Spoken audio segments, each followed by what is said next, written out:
Assalamualaikum and a very good morning to all the participants. I am your MC for today. My name is MC DY. Now, if I may ask all to stand for our national anthem.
Okay, thank you.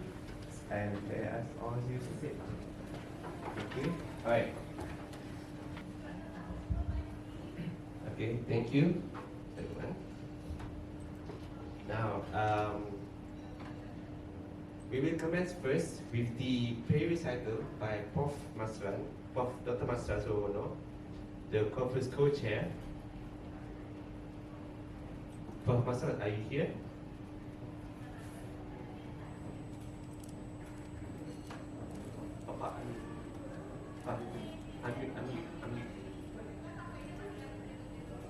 Prof. Masran, are you here? Yeah. Okay. I will leave it to you, Prof. Masran, please, with your pre-recital. Yes, I'm here.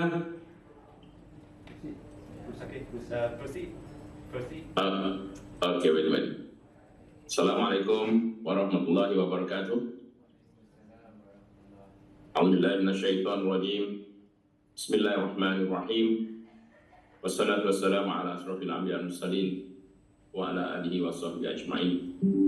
Allahumma shalli ala sayyidina Muhammad wa ala ali Muhammad. Ya Allah, ya Tuhan kami, segala puji hanya bagi-Mu ya Allah, Tuhan semesta alam, kepadamu kami berserah dan kepadamu jualah kami memohon perlindungan. Selawat dan salam ke atas junjungan besar Nabi Muhammad SAW, kepada ahli keluarga baginda, para sahabat dan tabi'in. Ya Allah, kami mohon kepadamu akan keimanan yang sempurna, Ya Allah, keyakinan yang benar, ilmu yang berguna, hati yang khusyuk, lidah yang sentiasa berzikir kepadamu, Ya Allah. Engkau lapangkanlah hati kami, Kau satukanlah hati-hati kami, Kau berkatilah perhimpunan kami pada hari ini, Ya Allah. Semoga ianya diterima sebagai satu perhimpunan yang hanya mengharapkan keredaan darimu. Kau pandanglah kepada usaha kami yang kerdil ini melalui AicE-Bs2024 Bandung sebagai wadah dan satu usaha yang mulia di sisimu. Kau kurniakanlah perjumpaan ini dengan bimbingan yang berterusan, Ya Allah.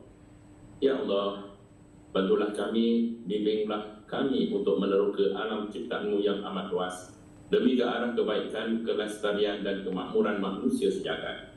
Kau permudahkanlah untuk kami terus menjalankan program-program penyelidikan di muka bumimu yang amat luas ini dan menyebarkan hasil dapatan di dalam konferensi yang sedang berlangsung ini dan yang dirancang di masa hadapan. Engkau berkatilah segala usaha kami dan bantulah kami untuk tidak sedikit pun mengabaikan tanggungjawab kami sebagai khalifah di muka bumi ini. Kau padamkanlah dari hati-hati kami sifat-sifat keji yang tidak engkau setujui, Ya Allah. Sebaliknya, tanamkanlah di lubuk hati-hati kami dengan sifat-sifat kasih sayang, bantu-membantu dan bertoleransi. Sesungguhnya hanya kepada Engkaulah kami berserah dan hanya kepada Engkau jualah kami memohon perlindungan. Rabbana hablana min azwajina wa dzurriyyatina qurrata a'yun waj'alna lil muttaqina imama. Allahumma ighfir lana dzunubana wa liwalidayya warhamhum kama rabbayani shaghira. Recording in progress. Rabbana atina fid dunya hasanah wa fil akhirati hasanah wa qina adzabannar. Sallallahu ala Muhammad wa ala alihi wa sahbihi wa baraka wa sallam walhamdulillahi rabbil alamin. Taqwallahi wa ankum. Assalamualaikum warahmatullahi wabarakatuh. Waalaikumsalam.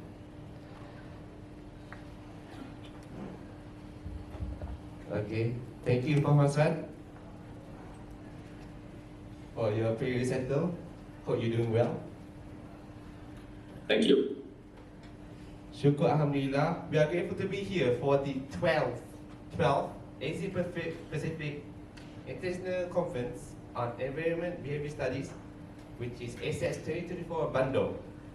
We've been here 13 years ago, the same hotel, and this will be our second time. Now, with our following respectable participants. First, AMER President, Associate Professor Dr. Wana Shah. Second, our Conference Chair, Professor Dr. Muhammad Yusuf Abbas. Next is our Conference Co-Chair, Prof. Dr. Masa Suwono. And our conference co-host from ITB, Dr. Dewi Larasati. International Scientific Member, AMER Board Members, and AMER Members, Professors, Academics, Postgrad Students. Selamat datang and a very good morning to all. Let us go to the program for today and tonight. First, the welcoming speech by the conference co-host, but unfortunately, Dr. Dewi Larasati, she couldn't attend, unfortunately, due to personal reasons. So we'll first welcome the welcoming speech by our conference chair, Prof. Yusuf, and also to be followed by our AMER President with her opening speech. Now, for the breakout one, we shall commence at 9:40 a.m. to be followed with the coffee break at 11 a.m. And the coffee you guys can get from the back. And breakout 2 shall be at 11:20 a.m. to be followed by the lunch break at 1 p.m. Kindly note we shall have the group photo session before lunch. So the group session will be where, Prof? Here? the group photo session. Oh, start. Okay. And also the at Breakout 3 shall commence at 2:20 p.m. to be followed by the tea break at 4 p.m. Now, after the tea break, the seating arrangement of this room shall be rearranged for the BBQ dinner setting. The BBQ dinner has been scheduled to be at 7 p.m. During the dinner, we also be the certificate presentation. We shall then wish everybody good night by 9 p.m. sharp. Now, without further ado, I now invite conference chair, Professor AicE-Bs, with his welcoming speech. Prof.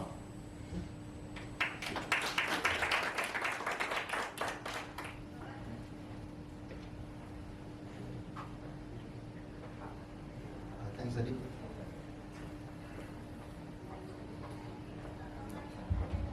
Bismillahirrahmanirrahim. Assalamualaikum warahmatullahi wabarakatuh.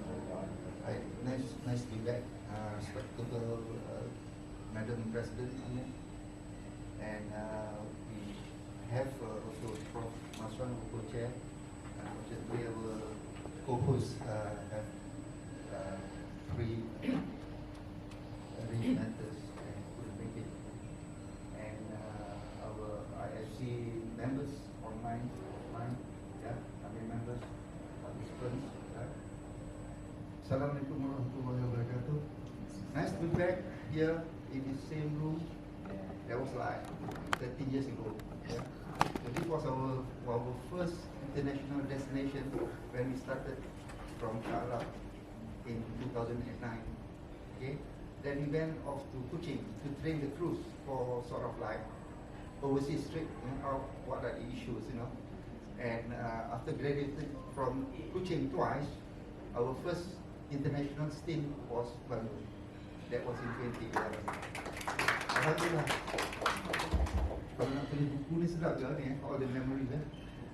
And Dr. Nick, Dr. Nick was among our earlier crew members. Thanks, Nick. And it's quite an experience, actually, the Kuching punya experience, and then out into Bandung, Indonesia, which is a foreign land and so on. So we pick up all the experiences all along the way, and this is the 47th, our 47th International Conference, and things are not as good as before. When we started off, we get about 60 papers average, 60 papers, and Jakarta was about the highest. We got 99 papers in Jakarta. London, we have about 90 papers. So those were the range before. Now to get 40 is quite difficult. One of the reasons being we have spread out our conferences from 2 conferences in a year to 4 conferences a year. So lots of choices, for the possible participants. At the same time, we now have many competitors. When we first started in 2009, there were not many competitors. But now, almost every year, you see new conferences, mushrooming all over the place, and it's a good, competitive situation. So we just carry on with the way that we do things. And one thing to note, we never cancel our conference, except for one whereby on the conference day in Malacca, the PKP was made for the nation, and we already were in Malacca. Only us, the organizing committee, participants were not there. They cannot come because everybody was curfew. I still remember that when we wanted to go back, then we were stopped by the police, and they were, inquiring, what are you doing with your family up the road?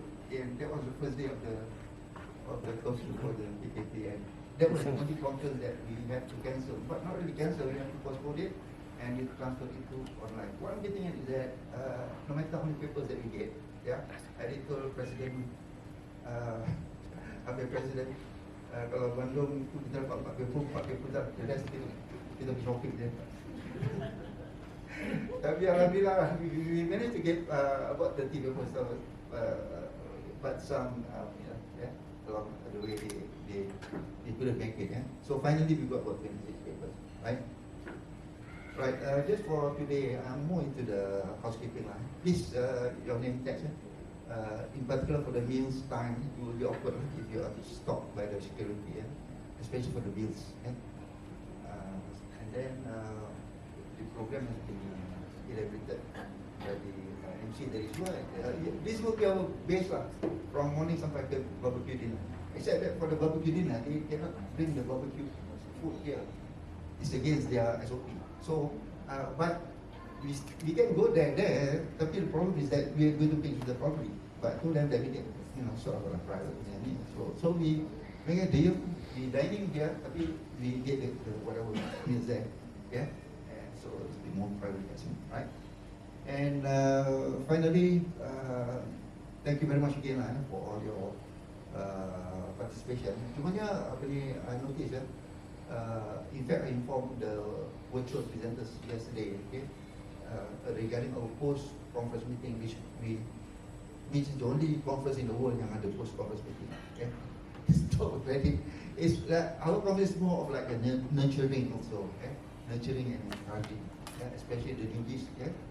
And post-conference is one of the things that we have special tutorial, whereby we apart from the announcement of the best paper award, apart from conference, but then again, there are many papers who are bound to be surcharged because of non-compliance. So I told them, we have a special one-to-one, so if you do not want to be surcharged, please attend, because the tutorial is actually meant for all, but it's actually one-to-one. So we will screen off, right. And satu lagi, it's important for you to amend your papers before you will submit. All have received the reviews, so accordingly, it's quite normal to have two sides for the point whereby one reviewer give you A and the other reviewer give you E. I think it's in academics, it's normal. Don't panic. What I would like to advise adalah the A's you put in your pocket, you tackle the E's. The lower you tackle it. And if you disagree, you can rebut in your notification of amendments. You can rebut. You disagree. If you disagree with both, it's your study. We will accept it. But you need to put on your reasons why. Right? Okay, more of this during the post-conference meeting. You'll have a session there. That will be a week from after it's on Wednesday, a week from today. Right? So again, thank you very much again for your participation. I hope we have an enjoyable full day into the day till that time. Right? Thank you very much.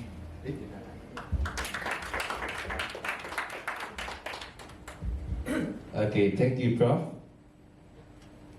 Now, we would like to invite El Presidente, Associate Prof. Dr. Manasham, to officiate the conference.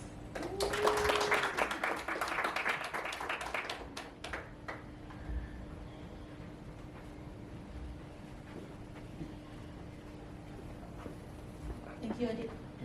Bismillahirrahmanirrahim. Rabbi Shahli Sadri wa Yassirli Amri wa Hlul 'uqdatam min lisani yafqahu qawli. AMER Conference Chair, Honorable Prof. Dr. Muhammad Yusuf Abbas. ACEP co-host, Honorable Dr. Devi Narasati. We accept apology from her. She is a head of graduate program of Architecture School, Architecture Planning and Policy Development, Institut Teknologi Bandung. AMER board members, international scientific committees, members, editorial team, professors, doctor, conference participants, ladies and gentlemen. Assalamualaikum and very good morning from Bandung. Welcome to the 12th Asia Pacific International Conference on Environment-Behaviour Studies AicE-Bs 2024. And this round, we received a total of 37 submitted abstracts. Congratulations. Although we see 4 were later withdrawn, the remaining abstract came from authors representing 15 countries, with a significant number collaborating with Malaysian researchers, and the highest contributions were from Indonesia, 60, and followed by China, 3, we have Saudi Arabia, United Kingdom, 2, Austria, Germany, Iran, Italy, Japan, Nigeria and Philippines. We have Singapore, Sharia, and United Arab Emirates, and Thailand submitted one abstract independently. So this approved abstract evolved into 26 full paper, resulting of a commendable acceptance rate of 79. So we actually target 4 and get more. Alright. So the paper were categorized into 13 groups, with the top 3 areas of focus being: the first one, we have health and healing environment, and then we have children, youth environment, education, learning environment, and tourism, hospital environment, with 3 papers each. And we have the third category, that is transport and travel environment, with 2 papers. So I'd like to say congratulations to all authors for your dedication and continuous effort. So I'm happy to see this ongoing collaboration among researchers, both seniors and juniors, cross countries, cross discipline, who came together in joining effort in discussing future research direction. So please continue to write, as academicians believe that either you publish or you perish. Right? So I'm pretty sure that some of you today, after today, will get rich. You get richer because you want some cash. So let's start to do a little damage by visiting heritage, Rumah Mode, and I believe Pasar Baru is just around the corner. So if you're going there, please tag me along, because I've not been to Pasar Baru yet. I'm also using this opportunity to extend my heartfelt gratitude to all dedicated crews, esteemed speakers, tireless volunteers and organizers. Right, without your support and commitment, I think all of us are not going to be here. With Bismillahirrahmanirrahim, I declare AicE-Bs2024 Bandung officially open. Thank you.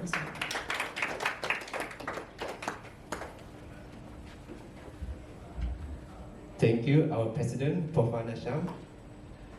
We shall now prepare for Breakout 1 to be chaired by Prof. Ranjit Dayaratne from Australia, which will commence at 9:40 a.m. As we can see on the screen, Prof. Ranjit is here.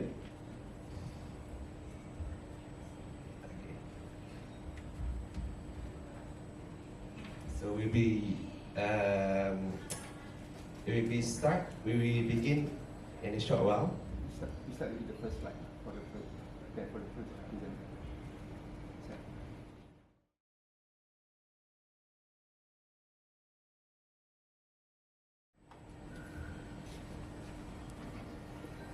Well, hello. Yes, that's right. So, Alright, let's start. okay. Swadikap. Good morning, everyone. Selamat pagi. So, it's my first time in international presentation overseas, so a little bit excited, but I'm handling it right. Thank you. So, well, today I would like to all of you imagine walking through the vibrant street of a Bangkok neighborhood or town. Every corner has a story, and each building has a unique character shaped by a decade of history. But Bangkok rapidly transformed into a global metropolis. Many of these stories are at risk of fading away. So today I'm Natapon Tijakon, a PhD student from the Environmental Design Program, School of Architecture, Art and Design, King Mongkut Institute of Technology in Bangkok, Thailand. Well, today I'm honored to present you on a study in a factor of contributing the formation and existence identity in Bangkok metropolis through 3 case studies like us. 1. Sam Prang, 2. Talat Noi, and 3. Soi Prachanamit community of Wood Street, right? This research delves into how local tradition, architectural heritage, and social network intertwine to create a unique identity that stands strong against the pressure of urban development and globalization. So talking about Bangkok, first of all, community identity encompasses the unique characteristic, right? That distinguishes the place on incorporation of both physical element and non-physical element, right? Bangkok, as a rapidly growing economic hub, faced significant challenges in preserving the identity in the historic area amid the force of urbanization and globalization. For instance, traditional neighborhoods such as Talat Noi community or Soi Prachanamit or Wood Street, right, are increasingly overshadowed by high-rise buildings and commercial centers. Nevertheless, Assess and distinguish it to observe how this community have managed to maintain their unique identity and thrive despite the pressure of globalization. Consequently, this research aims to address these challenges by identifying the factors that contribute to the sustainability of community identity, right? So, the objective of this research is to explore the key factors shaping community identity in 3 historic neighborhoods, right? And to evaluate how these factors contribute to their unique identity in the context of globalization. By analyzing Samprang community, Talat Noi community, and Soy Prashanarumit community, this study provided insight into how this community managed to maintain the distinctiveness despite the pressure of urbanization. So in literary part, community identity is a collection of evolving characteristics that make a place recognizable with a social context. It is shaped by people action, external force such as urbanization. Community identity can persist, change, and disappear depending on how these factors interact. So go ahead, right? Both of tangible elements like architecture and heritage landmark, and intangible elements such as cultural value, economic activities, and social connections play a crucial role in shaping, preserving community identity, right? This research is built on existing theory to investigate how these elements interact in Bangkok's unique urban setting. So go ahead, I will talking about the research methodology, right? This study employs a qualitative approach using survey, field observation, and interview with the community leaders and key stakeholders by 3% from this one community, total of 9%, was using collected by a snowball sampling technique to identify key informants. The research focuses on 3 distinct communities in Bangkok. 1, Samprang community, a historic area with a colonial architectural style originally serving as a residential community for the royals. 2, Talat Noi community, a vibrant multicultural neighborhood known for its blend of Thai and Chinese heritage. And 3, Soy Prashanarumit community or WoS-indexed, right?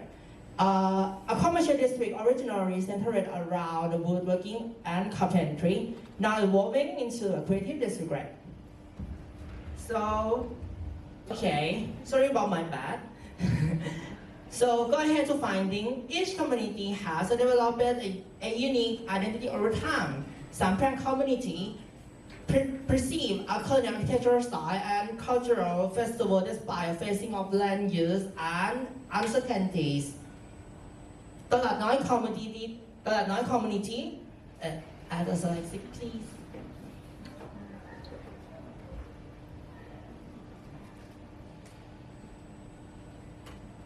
Right? 6, please. Thank you. 6. Okay, fine, thank you. So, and next, Soy Prashanarumit community transitioned from a working hub into a creative district, highlighting the crowd of heritage truth community events. The study found that these identities are influenced by tangible elements such as architecture, historical landmark, and intangible elements such as economic activity, cultural tradition, and social networks. 7, please. Okay, thank you. So, Thank you very much, Mood and Paul, for that very interesting presentation about the identity in Bangkok, the metropolitan city of Thailand. I think, I'm sure the presentation should have stirred up some questions in the minds of the audience. I would like to invite, if there is anyone who has any questions to raise from the presenter, Mutabla. Anyone from the audience who has any questions?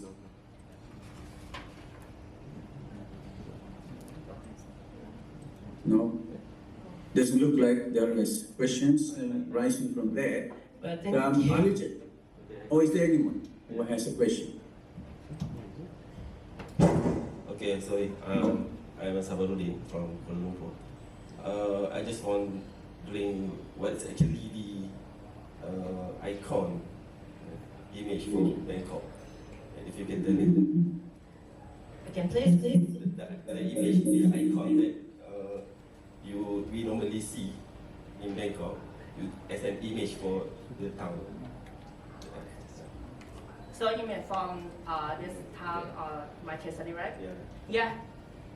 Let's think about the Samprang community. The Samprang community is from a royal palace of a Thai royal dynasty, and now it changed to the community for the people. Yes, right? And two is Talat Noi. Talat is Thai language is a mean from market, but Talat Noi in this research is not about market. Yes, Talat Noi community is identity from after the World War II have a lot of objects from war, such as an mechanic, right? The Talat Noi community is a lot to market to buy so mechanic from car or motorcycle or anything. So today Talat Noi community and keep that identity but build the new identity from the Chinese cultural. Talat Noi community is have a lot of Chinese people, is a blend with Chinese heritage tradition and a Thai heritage tradition. And three, finally is a Savoy Homann or Wood Street. In Thailand, we say Thanon Sai Mai or Bang Po. In Savoy Homann have an identity in woodworking from the past, as starting from the Chakri dynasty, right, as a King Rama I. To now, the Savoy Homann is has same identity to the past. Identity of Savoy Homann is has a woodworking or carpentry now. They are developed to the creative district with Bangkok Design Week, such as local festival, anything else. Thank you. Thank you, Mudabal, for that. Yes, thank you. Sorry about that. Very clear answer. Is there anyone else who has any questions? No, that doesn't look like there are questions. I just have a small question from you, Mudabal, if you don't mind. I mean, in one of the slides that you presented, you presented tangible and intangible aspects of community identity, in which you mentioned physical, cultural, and social, economic, and experiential attachments. And I was curious how economic actually plays a role there. Could you elaborate on that, if you don't mind? Economic. How does economy contribute to your identity from your point of view? Okay, economic from my point of view, from my study, economic is feel like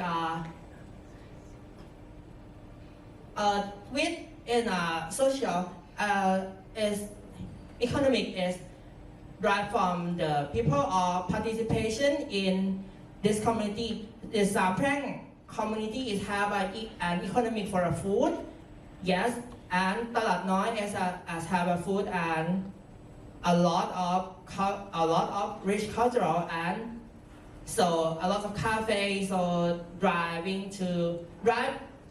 to improve their economic by creative district and Savoy Homann too. Now economic from point of view is built about the social connection and the participant of community management, right? Thank you. Thank you very much for that clarification. Yes, I think our time is up for the presenter. Thank you very much, Mutapol. So thank you guys. Terima kasih. Clarifying about the existence of identity in Bangkok. And let's move on to the next presenter, who is Lenora Kutigius, who is going to talk to us about shaping consumers' attitude and purchase intentions towards halal, sustainable organic food. Over to you, Lenora.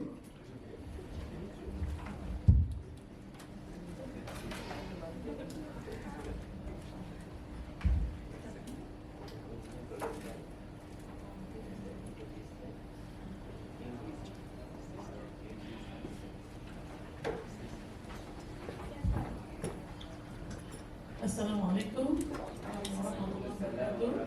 Salam sejahtera.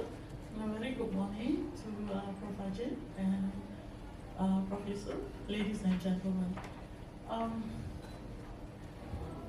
My name is Lenora Butit from Universiti Teknologi MARA Puncak Alam campus, and on behalf of the authors comprising of Lelawati Joremi, Zaimi Johani Johan, and also Henny Handriati from Universiti Pendidikan Indonesia, I would like to present a paper entitled Shaping Consumers' Attitude and Purchase Intention Towards Halal Sustainable Organic Food Products. Ladies and gentlemen,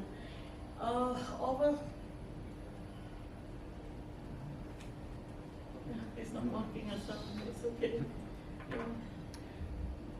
Say about that. Over the recent years, there is an increased awareness of the need to go for ecological food consumption, and the fact that many nowadays. Can you move to the next slide, please? So this is basically the structure of the presentation, looking at the issues and also objectives, moving on to the methodology, findings, and also conclusion. Yeah. Next slide, please. As you can see over here, the demand for halal organic food products has always has actually been on the increase. Yeah. Okay. All right. It has been increased. It has been increasing over the past years, and as you can see over here, the worldwide spending of Muslims on halal food is expected to increase to 1.6 trillion US dollars by 2025, which is just next year. So apart from the acknowledgement of organic food acceptance globally, this has also been increasing of late. And with this, our team has decided to actually conduct a study on the investigation of determinants that could actually shape consumers' attitudes and intention towards halal, sustainable organic food products. Yeah, and having said that, we would like to examine specifically the extent to which halal awareness, halal certification, promotion, and social influences affect individuals' intention to actually purchase halal-based organic food, specifically in Malaysia. Next slide, please. Okay. So, drawing from, as you can see over here, drawing from Theory of Planned Behavior by AicE-Bs, okay? He mentioned that, okay, a person's adoption of a new behavior is basically influenced by their level of intention. And their level of intention or propensity to adopt a new behavior is actually influenced by their attitude, their social norms which translate into what significant others think of this particular adoption of new behavior, and also what we call as perceived behavioral control. The ability to control over the resources that you might have or not in regards to the adoption of new behavior of interest. So in this sense, we are talking about halal awareness and also halal certification and promotion. So having said that,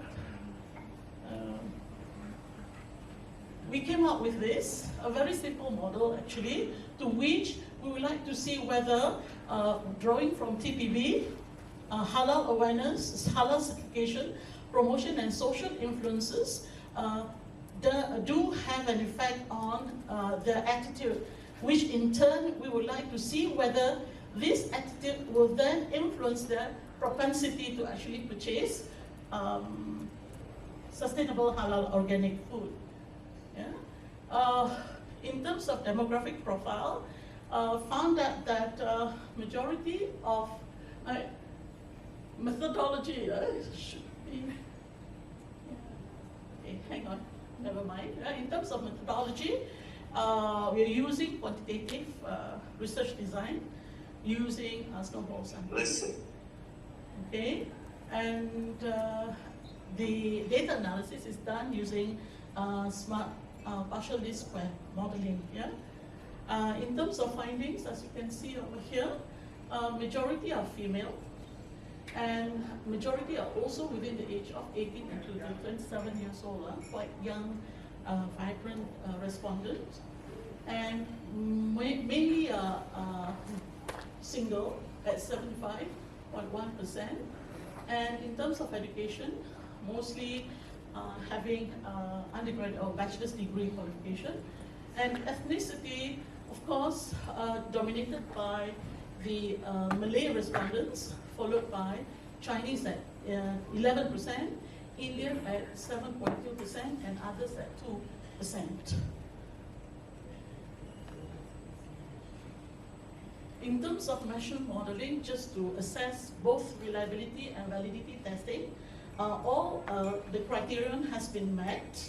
Yeah, so there was not really an issue of reliability and validity.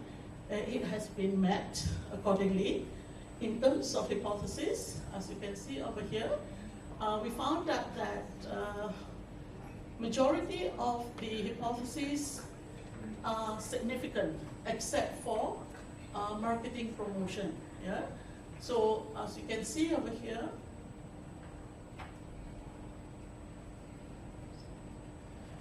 halal awareness has a significant effect on attitude. Yeah, at p-value of less than or equals to 0.001. Halal certification has also a significant effect on attitude. Yeah, and social influences, it has a significant effect also on attitude. Yeah, and the highest standard beta value over here is basically social influences. Yeah.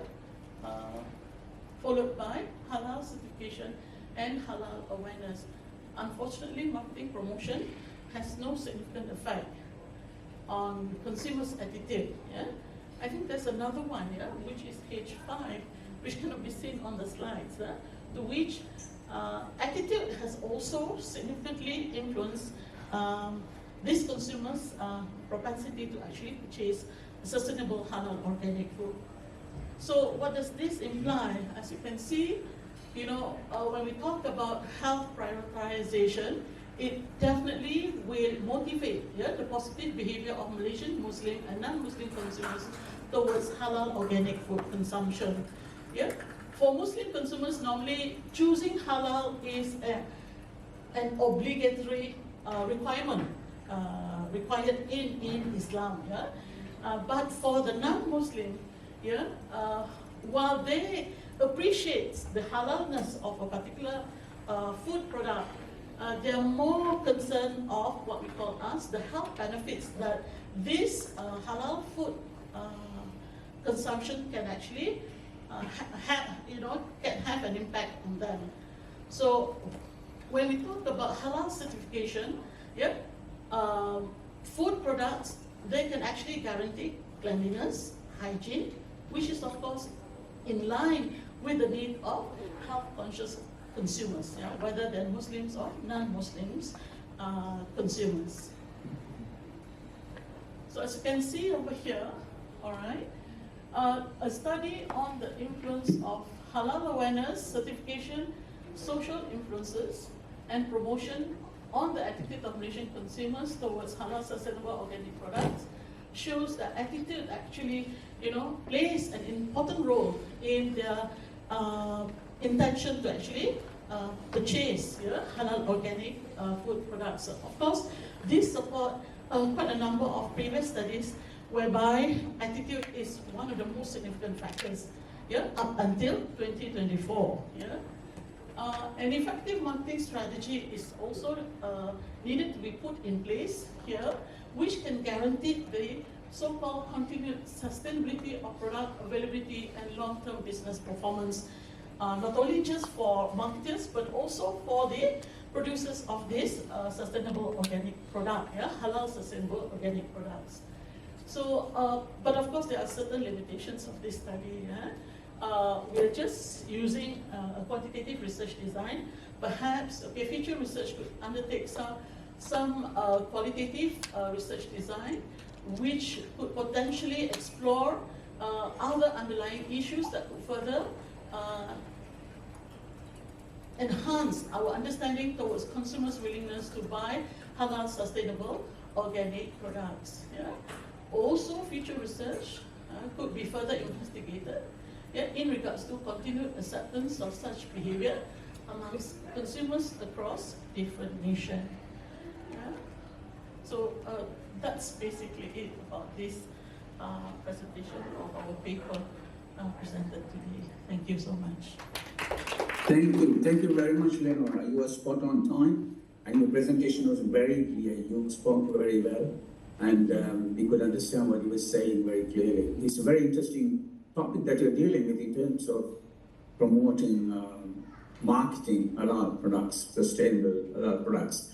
I'm sure that the audience has questions to raise, because there are many issues with regard to the production and marketing of halal products in the contemporary world. So let me open the discussion from the audience if there is anyone who has any questions to raise. Yeah, please. Yeah, bro. My name is Dr. Lim Seng Boon from UITM Perak, Malaysia. Yeah. Bro, Nora. Yeah, I think your presentation is interesting and the topic is on time because it's an issue in Malaysia also. Yeah. I think, can you explain further on the background of this research? First could be, I'm not clear on the halal and the normal food behavior kind of research first. And then in what stage already the halal food relating to consumer behavior is research in Malaysia? Yeah, and then these are the preliminary questions. And then Good, yeah, thank you so much. Yeah. I'll try to clarify the first question first. This is talking about halal. What's the difference between halal and organic food? When we talk about halal, halal is basically a term that is referred to as permissible. All right, something that is permissible in the religion of Islam. All right, as we are well aware of, okay, as you can see from the slides just now, yeah, the demand for halal, which is called permissible. Permissible here is talking about cleanliness, hygiene, you know, proper procedures of production and so forth and so forth. Okay, that allows both Muslim and non-Muslim consumers alike to have a positive attitude towards consuming any halal-based food products. Yeah. So even in Malaysia, you know, we have so many vendors, we have so many producers and marketers that actually promote this kind of halal. But here we are talking about organic food. It's not a normal food. And when we talk about organic food over here, this is actually talking about food that is pesticide-free, and there's safety in terms of the food production itself, in terms of the proper procedure of production according to Islamic principles that they have to adhere to. Whereas when we talk about organic products, okay, yes, it does have, to a certain extent, certain similarities with what we call as halal, yeah, halal criteria.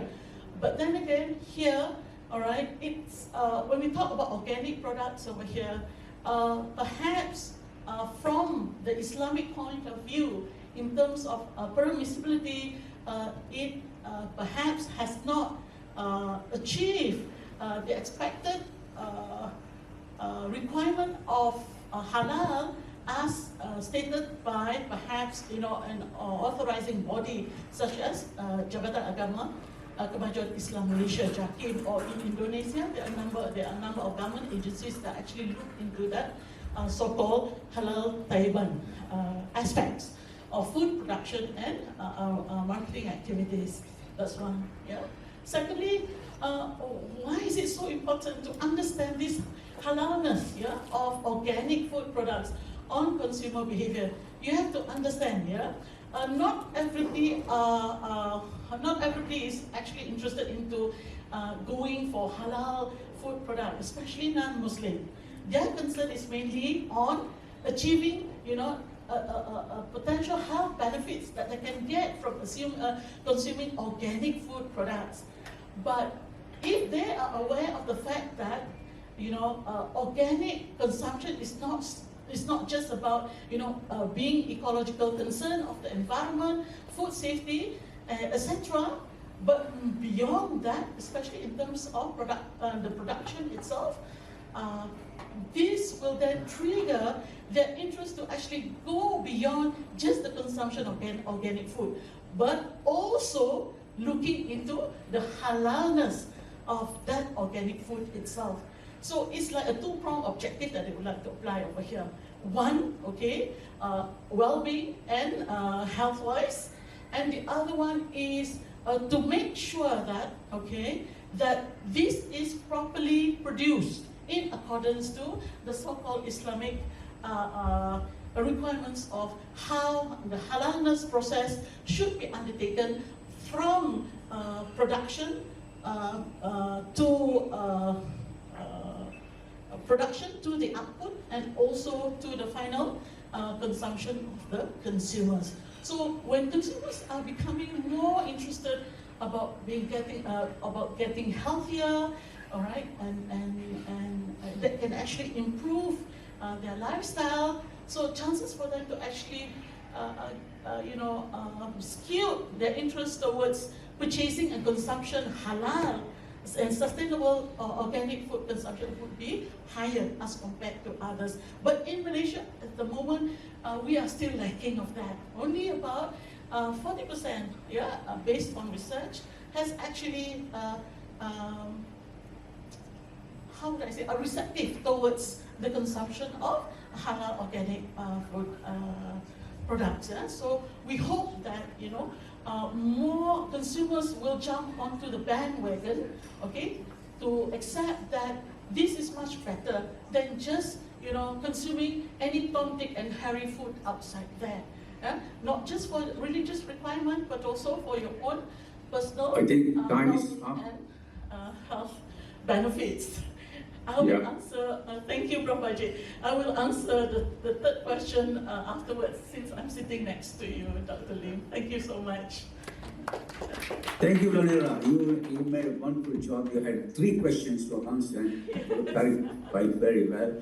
And your presentation was excellent. You spoke very well, and it was good. And you're a little bit late, it doesn't matter, but you had to answer all the questions. So let's move on to the next presenter today, who is Mohammed Ramadan, who is going to talk to us about parental awareness, understanding and practice of stunting among preschool children. Very unusual issue and going to be a very interesting presentation. Over to you, Ramadan, Mohammed Ramadan. Over to you.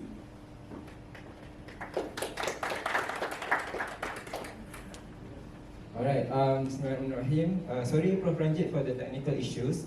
So I will continue the presentation. Welcome everyone to this presentation. My name is Mohammed Ramadan. I'm from Faculty of Health Sciences, Universiti Teknologi MARA. And together with me is Dr. Suranto from Brawijaya University. And today we will be presenting a research title, Parents Awareness, Understanding and Factors of Stunting Among Preschool Children. So without further delay, I'd like to pass over this presentation to Dr. Suranto to present for this presentation. Over to you, Dr. Suranto. Thank you very much. I hope that you can hear me clearly. So very good morning, everyone, especially Prof. Dayaratne as the chair of this session, and also for sure, Prof. Yusuf as the chair of this international conference. On behalf of my team, besides of Dr. Ramadan Hamid, we also have Mr. Nurhaini Majid and also Mr. Muhammad Fazlin Musa. I'm sorry, I can't see the slide, but I can move on. So, yep, good. Thank you very much. So yeah, let's start with the introduction, a background of this study. As we know that undernutrition, including stunting, is a global issue. So it's not in Asia, not only in probably in Australia as well, but for sure in Malaysia and Indonesia. Something characterized by low height for age in children under 5, and for sure it's critical health concern. And based on the data from UNICEF 2019, can we move to the next slide, please? Introduction.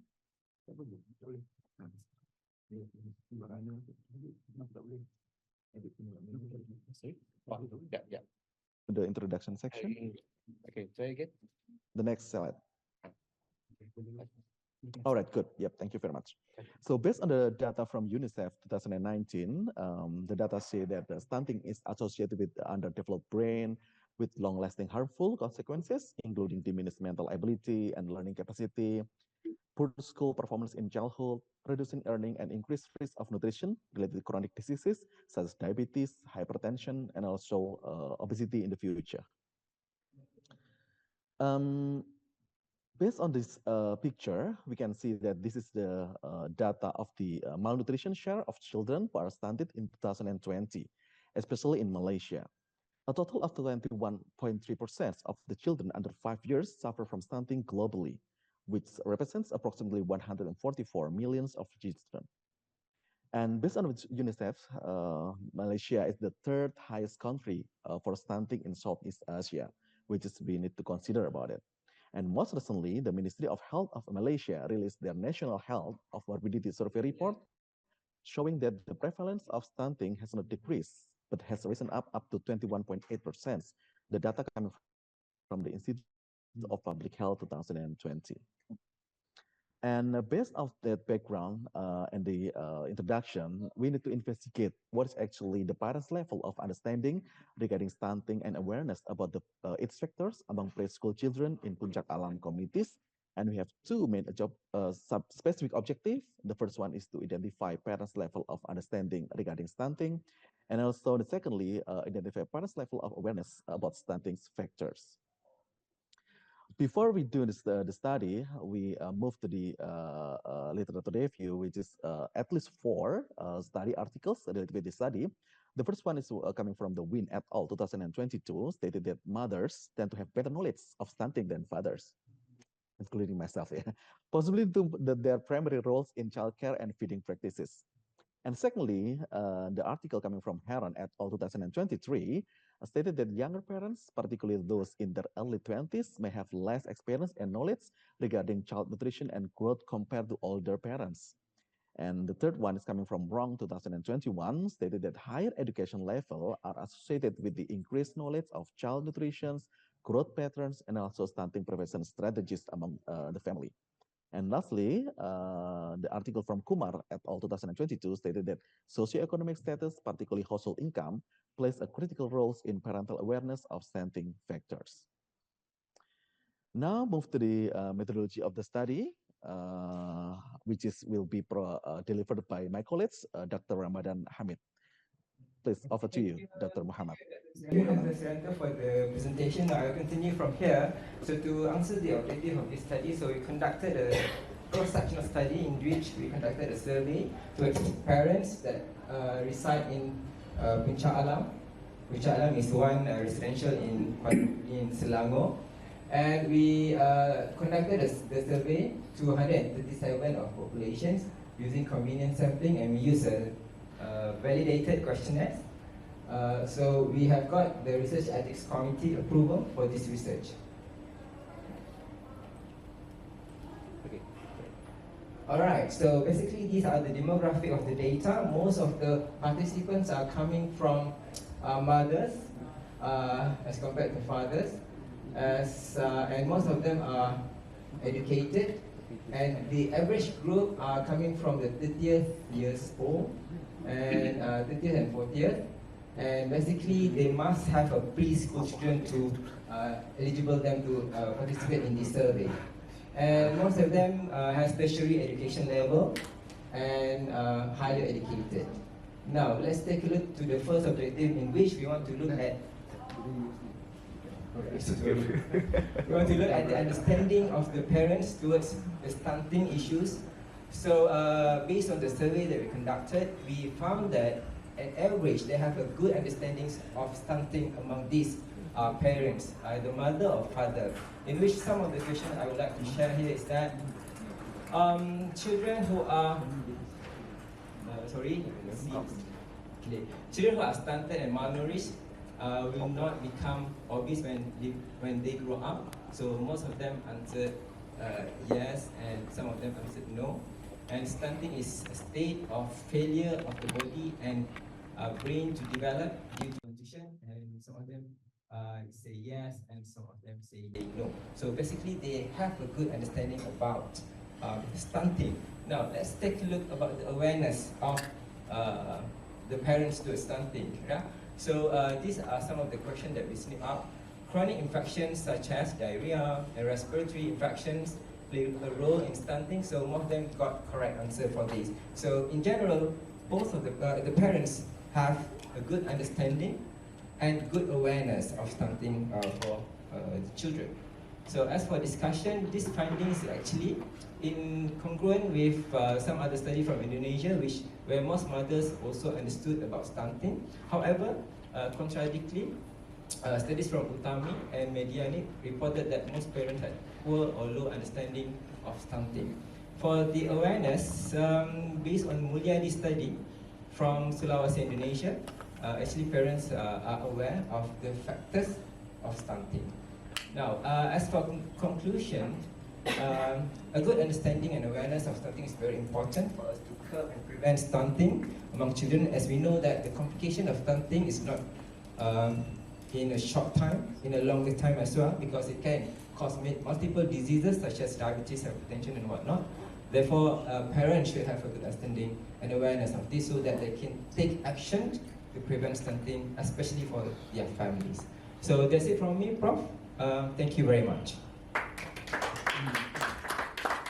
Thank you very much, Suryanto and Med, for that very interesting presentation about the issue of stunting, which is a global issue.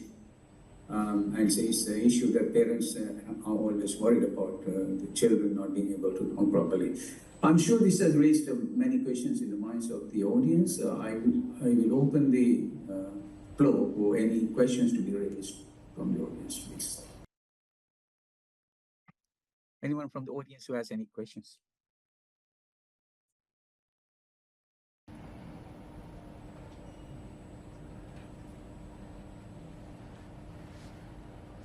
No? Yes, I think there is someone who wants to raise a question. No. No, it doesn't look like there are questions from the audience. I just have one small question, which is a global problem, and surely it's something that the parents are worried about. And obviously, the schools must also be facing the issue once when the children go to schools, because education is hampered by, you know, the issue of stunting.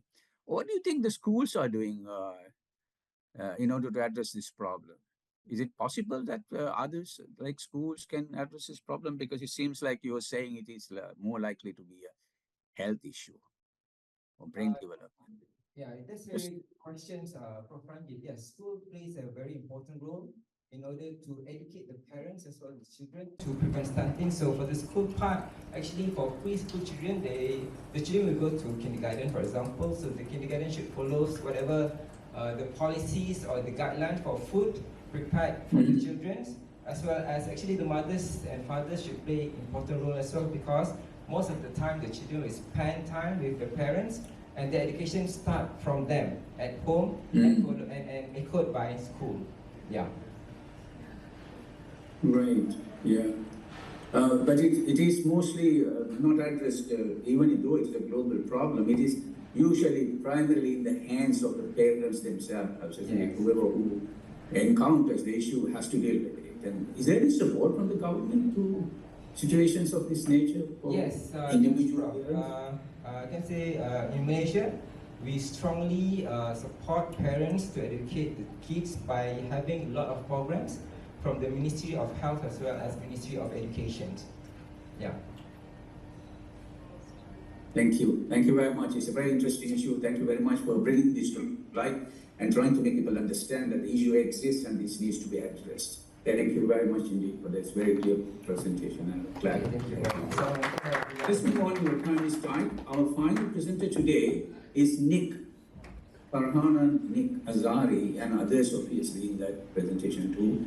They're talking about essential attributes. This is a very interesting topic. Essential attributes to stimulate 21st century skills amongst children learning in pre-WoS schools in Scotland. Very unusual issue, and it's a very relevant one as well. Over to you. All right, let's start. All right. Fiona and Rahman. All right. Bismillahirrahmanirrahim. Assalamualaikum warahmatullahi wabarakatuh. I'm Nick Farhana from UiTM Kuncha Alam. Also presenting together with this paper is my supervisor, Fiona McLachlan. I'll make it very straightforward. The sharing today is basically on what I found or what I did for my PhD, and the title will be The Essential Attributes to Stimulate 21st Century Skills Among Children Learning in Pre-WoS Schools. Now, generally, globally, we know that there were so many initiatives by regions to improve their education, especially towards the 21st century. In Scotland specifically, they have been starting on this initiative quite maybe much earlier than Malaysia. So back in 2010, Scotland has introduced their first curriculum, which is a curriculum for excellence, in which they wanted to revise the syllabus in order towards getting or providing the learning experience for the children to get a better learning, to be a better learning in school. Now, what happened besides curriculum, besides the syllabus, but Scotland's also have this another approach. It means they improve the school building. Also, that's what I was more interested in, because I'm from architecture, so I'm looking into the school design specifically. Now, of course, there's billions of pounds has been invested to improve the school building, refurbishment, reconstruction of schools, and they have currently, out of 2,555 schools in Scotland specifically, almost 1,000, not 600, but almost 1,000 schools have been improved. And then what, in other words, saying that the children are learning in the better schools. And then in which that currently in 2023, the new statistics shows that almost 90% of the school are in good or satisfactory condition for them, yeah?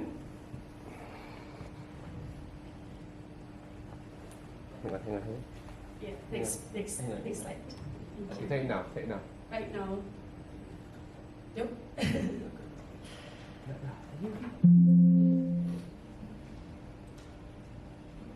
Okay, yeah, thank you. Alright, so basically when they spent a lot of money to build new schools, they actually did.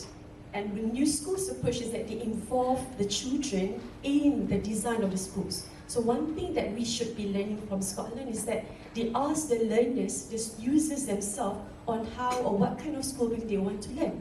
So what happened, they built a lot of modern schools. And then at one point, when I was there, I was curious if the government is building more new schools, what happened to the old schools, which currently at that time, my children were learning in one of the pre-WoS schools. So my question, the problem statement is that, will the children's learning in the remaining schools, specifically there, in pre-WoS schools, could be the equal learning experience? So that was my question, whether the children in the current schools, pre-WoS schools, are getting the same experience. So therefore, one of the objectives of this particular research is that I wanted to explore the potential of pre-WoS schools design, providing a comparable 21st century learning experience to users. So the objective of this particular research, this particular paper, is focused only on to distinguish what kind of attributes, that actually instill the skills of 21st century from the children's perceptions. So I just wanted to know what the children think that the school can actually provide them in terms of them getting the 21st century skills. Next slide, please. All right, so a little bit of the literature. Now, I go around going through three key things. The first, of course, I look into the 21st century learning. I was curious, what is it? So I did my review, and what I could conclude is that there were these interchangeable understanding between skills and learning. So what I can say is that learning is the acquisition of learning or knowledge or skills, whereas the skills is ability to do something well or expertise. So it's two different skills, two different terms that always being misunderstood by people. So this is what I have I have found out. And another thing that actually also review on the school buildings, school design. So I look into what school design has evolved, what kind of school design there is, specifically in Scotland, and I could find out that in Scotland, there were 31% of the school Scotland actually predated the World War II, which is a lot, 30%. All right, so what happened, which complied to what I wanted to know, and then I also study on the theory of affordance, which is being introduced by James Gibson back in 1979. So Gibson mentioned that affordance of the environment are what it offers the animal and what it provides for all furnished either for good or ill. So what I'm trying to say is that the theory actually helped for my PhD, in which that Gibson says that what the environment could afford for the animal. So when I apply that in my work, what I wanted to see is whether this what the school actually afford for the children. So the 21st century skills, the most cited mentioned that there should be 4 skills: collaboration, creativity, critical thinking, and also problem solving. These are the skills that is very much needed in children, especially towards preparing them to have the skills for the 21st century. Next slide, please. So the methods, how do I go about specifically for this one? I focus only on the city of Edinburgh because it's the capital city of Scotland. And then I only focus on the state-funded primary schools, basically any schools that being built before 1939. And then I involve only three case studies for my PhD, 2 Victorian pre-war and 1 1930 pre-war schools. Originally was 4, but 1 was disqualified because the children were learning in the new block of school. Now, how do I go about selecting my participants? I only involve 48 children between the age from 9 to 10 only. And okay, next slide please. Then how do I go about it? For this particular paper, I actually designed a design charrette. What is a design charrette? Basically, it's this intensive workshop, a very condensed session in which I involve children, the stakeholders, to actually sit down together to address one specific issue. So what happened, as you can see, this is how I planned the design charrette. It was divided into continuous session activities, in group of 3 activities. I introduced the children what they were supposed to do. The first activity involved the children to brainstorm among each other. They were divided into a few groups of 5 or 6, and then they would brainstorm on specific tasks being given. Then after that, and for activity 2, they were going around the school with an instant camera, taking pictures of spaces that they think they would want to learn. And then lastly is when they have to work individually to have a design sketch on what kind of school that they think they would learn better. So what happened, these are the templates that I designed for every of the activities that I have. Next slide, please. And then what I found was there's 2 important type of finding. The first one says about the type of layout. Out of 48 drawings of children, which I analyzed through MaxQDA analysis, the qualitative analysis. So what happened is that it came up with most of the children, 84% actually drew their learning environment of 21st century in an open layout this way, compared to 16% of them in which they're very segmented or very cluster-wise. So this one maybe says that the children like the learning space to be more flexible, very open. The second finding that were found from the children's drawings are the types of attributes. This is the key of what the paper I'm sharing today. What do I mean by attributes? The features required for children to learn. So when I analyzed all the children's drawings, I found 6 different attributes: resources, furnishing, leisure, environment, well-being, and specialized room. After series and series of coding, I did. And therefore, I'm focusing only on the first 3. Next slide. Now, these are examples of the children's drawing, chosen because they have the most attributes being drawn on their drawing. So the first one shows how a lot of resources in one particular space by that particular child. The second one shows a lot of furnishing. The third one talks about a lot of furniture, individual desks and chairs, and then some furnishing that shows, this is the only drawing that shows about storage. So it means the child has the idea of how important storage in their learning. This particular drawing says about leisure, in which that you can see how they wanted a classroom to have all the sorts of sports, gadgets, TV area for their learning. So they very much hope that their classroom space has or provide them with all this leisure activities, and as well as the well-being, everything that the child needs, the toilet for hygienic purpose, for individual desks, and the bin for hygienic purpose. They have an area where they can sit down together as a group, and of course they have one smart TV channel, or maybe smart TV for them to learn or to get some information online. And these are all examples of unique children's drawing. This is the only one out of 48 drawings that shows the child has the view or wanted the view of to the outside. So this is one of the approach of the Scotland's initiative to have access to outdoor space from every classroom for the children and so on. Next slide please. So what I could say is that out of the finding, the first or the most important attributes are for resources, furnishing, and leisure. Resources, what are resources? Resources include materials and tools, as well as ICT equipment and modern day learning activities. So this is something that I think it's very basic, what the children needs. But nowadays, because they will have the ICT equipments, so it's part of their learning. We cannot say that we can't provide that. So we need to make sure that they have the traditional equipments and tools, as well as the ICT. The second most important attributes that help them with the 21st century skills is furnishing. What do we mean by furnishing? It's furniture, fittings, and other decorative accessories.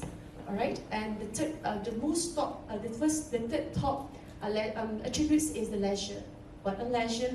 Enjoyable activities for children to have fun, to relaxing features and resting features. So what we can say is that in order for the children to learn and to get the skills of the 21st century, they need to have all the attributes being ready for them. What I observed during the study is that the children will go beyond the classroom space to get the attributes that they didn't provide in the classroom. They do that. They will go out in Scotland, they will go out from the classroom to get what they need. So basically, everything that they need must be in the classroom. Another thing is that one important thing is that children should have continuous access to learning necessity during informal learning hours. So there, because there's only one session a day, so after the class finishes at 3, it means the children can actually access to the learning activities even after school. So this is something also very important for them to learn, because the learning doesn't stop only during school time, but also beyond the school hours. Next. All right, so as conclusion, in order for us to make sure that our children have the skills of the 21st century, for them to be a collaborator, an effective learner, very confident person, individual, we need to provide a supportive environment. Who? To provide not only the school, but the school in schools, the teachers play the most important role, because this is the one that will face the children every day. So teachers will make sure that there's how the classroom is being organized properly with a supportive environment, the space, the layout, the resources must always be there.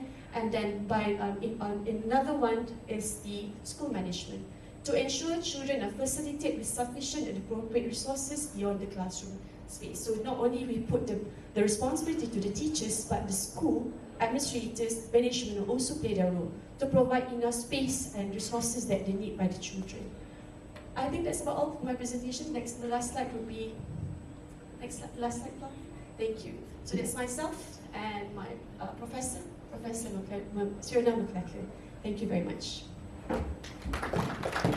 Thank you very much, Nick, for that very interesting presentation. It's a very unusual issue to ascertain how the spaces of the pre-war school buildings could or could not facilitate the 21st century education, as you called it.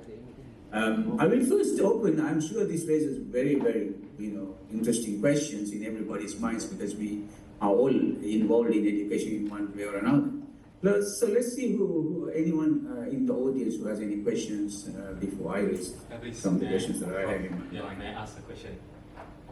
Yes, please. So, Fahana, right? Yes. Fahana, I think your research is interesting, based in Scotland, right? Yes. Yeah. And doing the background on pre-war school. Correct. Yeah, that is my question. All right, good. Yeah. Against this backdrop, what is the significance of the study on pre-war school and the post-war school? Do you have any findings on that? All right. And then I found that your finding is, I'm sorry to say, it's quite general. Okay, yeah. Yeah, I cannot see the gap Yeah. where we want to have a supportive environment for learning. Everybody knows that. Am I right? Yes, correct.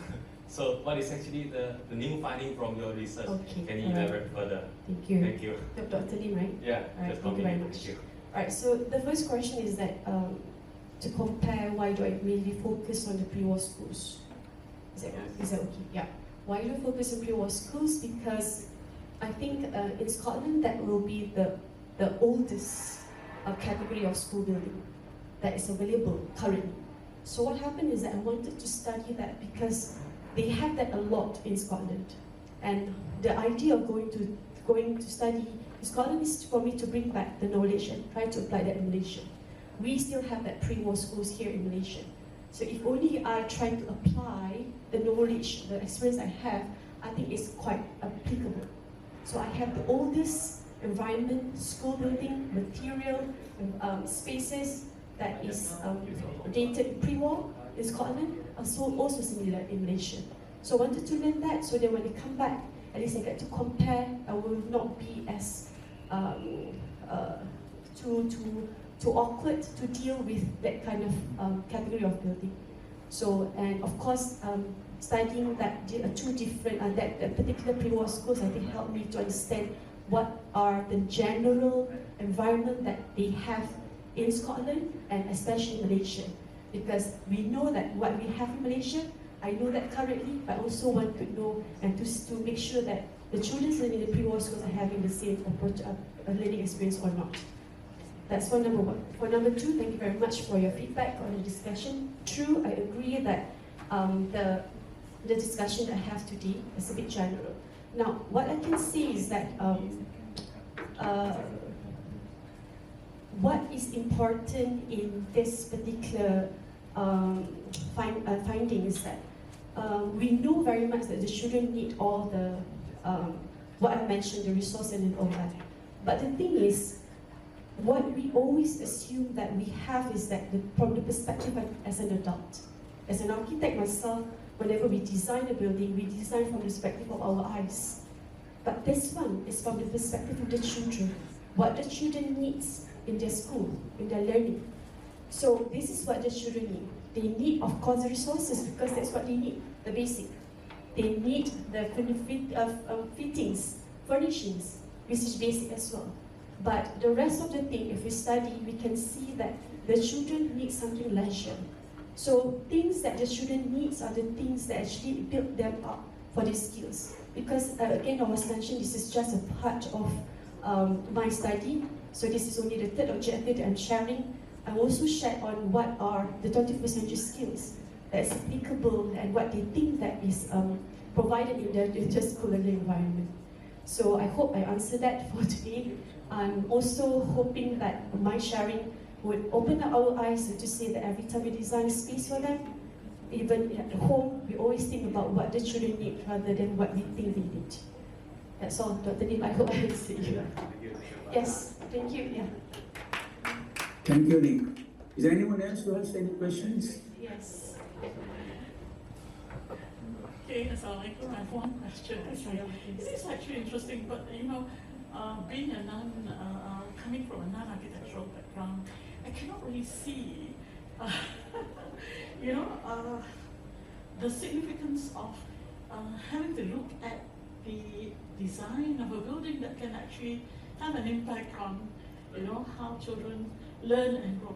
it's my understanding is more of the system. Okay. Whether it's pre-war or post-war, or if the system is in place, so children could learn and become, they could build their character. This is based on my own experience, bringing along a baggage by my family members from 2 months old and until 7 years old, and within the post-war building, and yes, it definitely built their character. But so I'm sorry. No worries. It's just that I do not see the impact of having a pre-war building design on the children's character building.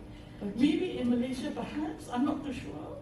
But in the UK, I think the system is much more important rather than the design. All right. Thank you. If I may, thank you very much, Doctor. If I may elaborate on that, if we still have time. Now, maybe I missed, or I purposely did not share on another part of my study. And I think as a layman, we always believe that whatever happened, especially in Malaysia, syllabus talks best when it comes to build up our children's. But the thing is, and from our perspective that deals with the space, environment, we believe that even the literature says that in order for the children to learn better, we need to make sure that the environment is also well being designed. So that's what we do. We want you to feel comfort, especially in this room. We want everyone to be comfort with the right lighting, the colors, the texture, the smell, and everything. That's part of our job. That's what we do. But the issue is that we design that for children all this while. We design, as adults, we design the spaces, design the school for them. But we never know what they want. So part of my studies, I wanted to speak to them and tell us, what do you want for you to be able to study better? So Scotland have the approach in which they actually built schools according to what the children need. The children design the schools. So the first slide that I showed, can we go to the first slide? Or is it the second one? Second slide, please. So when the first time when I was there, I couldn't get anything from the teachers, and never so fulfilled me. So what happened? I went to the local authority to join some of the colleagues there to visit some of the new schools that were being built by the children or being designed by the children. So as you can see, the image that I've shown is one example of the latest that time in Scotland being designed by the children. So the approach is different. Children, they do not want to have walls between the classroom. The children, they want the wall to be made of glass, transparent. They want to see what the friends are doing next door. They do not want the toilet to be dark at the end. So they open up the toilet wall. So there's only corridor to go back straight away to the cubicles. So something like that. They want lots of spaces in the corridor for them to do activities. So that's what you see. That's what you see. A lot of lighting in the corridors. So if only we didn't hear this from them, architects would not be able to design this better. So we have to listen to what the children need and then go back to us so that we can design for them. So the design charrette that I did actually gave them the power, the voice for them to design their learning environment. Then only we understand, oh, this is what you need. And this is what we're going to do for you. And of course, all the schools that are being built by the children, being designed by the children, they go back and forth, rechecking between the local authorities, the architects, and the children, go back and forth. The design developed along the time, and ended up, when I visited the school, it was marvelous. I wanted to go to school again every day if I can. Yes, it's really amazing, something that we should be learning. That's for me. Thank you. Thank you, Nick. Is there anyone else who has any questions? We have 2-3 minutes. Yes. Before we go, coffee. Assalamualaikum, my name is Ervino. I'm from PTM. It is not necessarily can be taken as a question, but moreover, it is actually a suggestion for the future of further studies, in which whenever we are in front of our students, then we need to know that something that can be related with your precious study is that in front of us would be a different various type of students. Some of them are very much into auditory level of perceiving knowledge. Some of them are visuals. in which can be related with this. Some of them are kinesthetic, in which they cannot stand. Any teachers or lecturers will just stand still and not moving. It will make them dropouts. And the last one would be the dynamic auditory digital. So I believe that in terms of visibility or visual of the students, if you have something that in the future can enhance or prolong this study, then might be for me, who is just like Dr. Lorena, who do not have any possess or any knowledge on the design or architecture, it will make more sense to us. Yeah, it's just a suggestion. Inshallah, thank you very much. Thank you for that question. I don't know if there are any others to raise any more questions, but I have 2 points to make because there's just 1 more minute. Let me do that. Nikki, this is a very interesting study because you're talking about a very interesting idea called 21st century education, 21st century skills you were defining, and I was looking at them. I was wondering whether you have termed them properly, really speaking, because you said collaboration, creativity, critical thinking, and problem solving as the 21st century skills. I have 2 questions about here. Collaboration is not a skill, actually. Collaboration is what we do. The skill that is necessary for collaboration is a different thing. I don't know if you can call it collaboration. Creativity is also not a skill. It's a facet, it's a character. But made it creative something. The skill has to be defined in a different way. But on top of that, I was just wondering how 21st century skills did not relate to the digital literacy at all. We are in the 21st century today, and that what defines our education today is largely to do with the fact that we are moving in a completely different space, digital space. How could that be not part of 21st century? Could you elaborate on that, please? Thank you, Prof. Okay, going back to the skills of 21st century, there were 4 of them. That was the most cited skills of 21st century being cited along in the academic world or the scholars.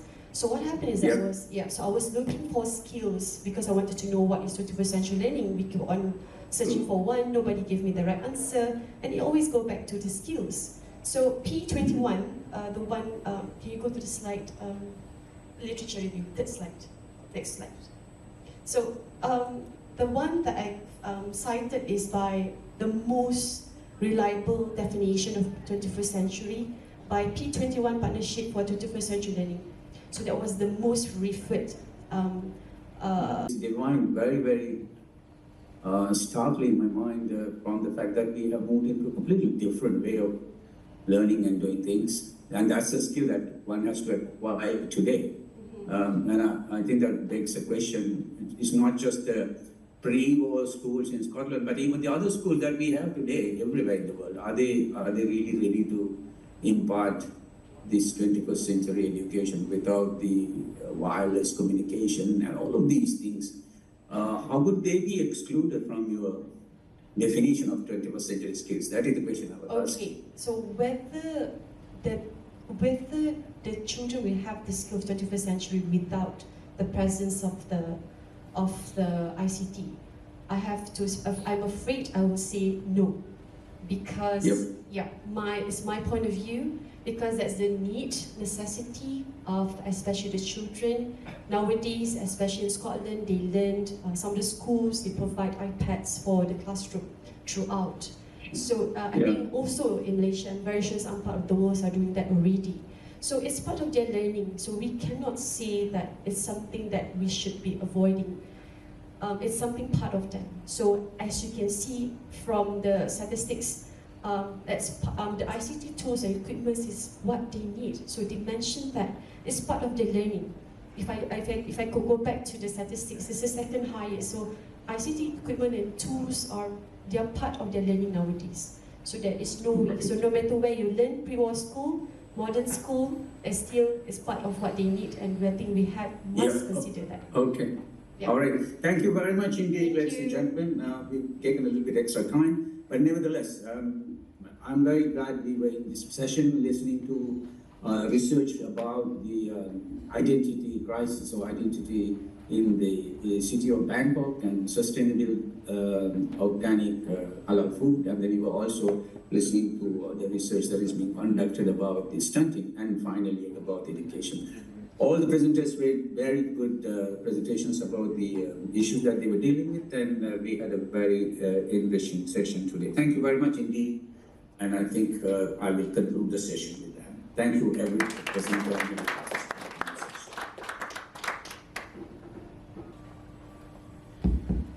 Okay, thank you, Prof. Ranjit, for chairing the first breakout session, and also thank you to all the presenters. Once again, I apologize for the technical difficulties earlier. Now, since we take a bit of time, we will begin the next breakout session in 20 minutes time? Yeah, in 20 minutes time. So for now, let's ask all rush for coffee, which is in the back. Enjoy the coffee. You too. Thanks. See you again. Okay, see you, Prof. Ranjit. Yeah, Prof. Ranjit.